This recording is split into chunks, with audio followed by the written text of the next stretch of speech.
Horror कहानियां थी। कौन थी वो? मैं 8 महीने की प्रेग्नेंट थी और अपनी डिलीवरी के लिए अपने मायके गई थी।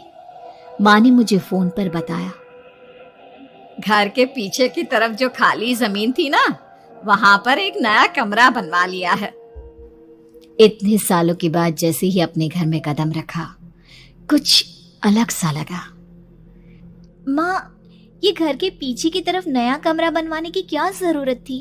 अरे बेटा, घर के पीछे दूर दूर तक खाली जमीन है। तेरे पापा को कई दिनों से लग रहा था कि यहाँ पर एक कमरा बनवा लेंगे तो ताजा हवा मिल जाया करेगी। अब तो ये सब छोड़ और चल जल्दी से दूध पी ले। माँ, मैं थोड़ी देर में पी लूंगी, आप सो जाओ। मैंने दूध का गिलास उठाकर उस खिड़की में रख दिया। पता नहीं कब आंख लग गई। अचानक से खिड़की के पल्लों के खड़कने की तेज आवाज आई। दूध का गिलास धड़ाम से जमीन पर आ गिरा। जमीन पर गिरते ही दूध का रंग लाल हो चुका था। मैंने खिड़की से झांक कर बाहर देखा। चारों तरफ धुप अंधेरा था। उस अंधेरे की तरफ से कुछ आवाजें आ रही थी, जैसे छोटे बच्चे आपस में खिलखिलाकर मस्ती कर रहे हो।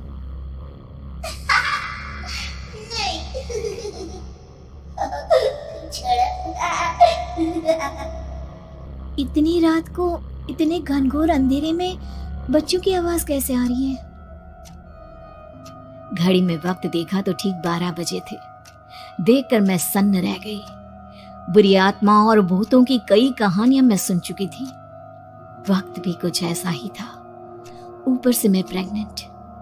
सुना था कि ऐसे वक्त में अक्सर बुरी आत्माएं औरतों का पीछा करती है, तो क्या मेरे पीछे भी?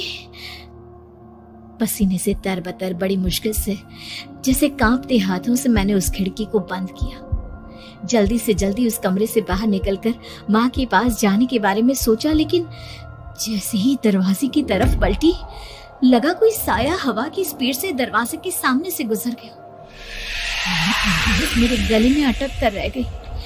मैं जोर से चीख कर माँ को बुलाना चाहती थी, लेकिन वो आवाज खुद मेरे कानों तक नहीं पहुंच पा रही थी।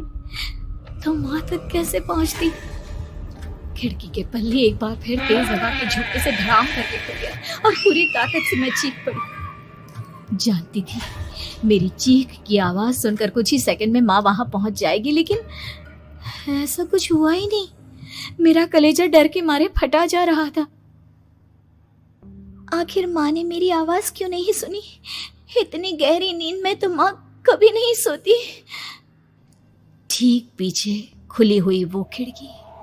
मुझ में इतनी ताकत नहीं बची थी कि मैं पलटकर उस तरफ देख भी सकूं।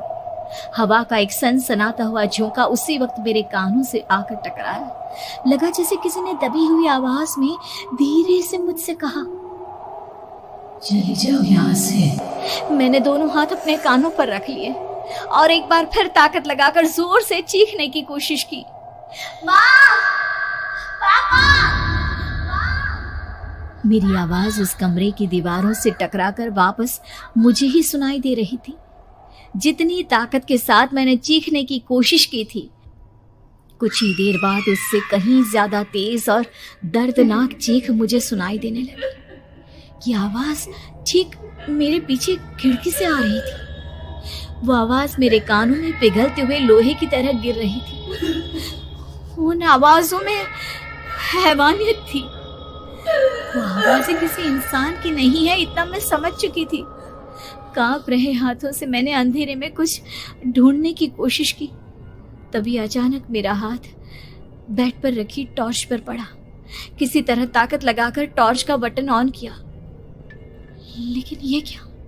सामने दरवाजे पर 3 छोटी लड़कियां खड़ी हुई थी। उनके हाथ में स्टील के चमचमाते हुए चाकू थे। मैं घबराकर लड़खड़ाई और पीछे की तरफ हटी, लेकिन तब तक वो मेरे पास आ चुकी थी।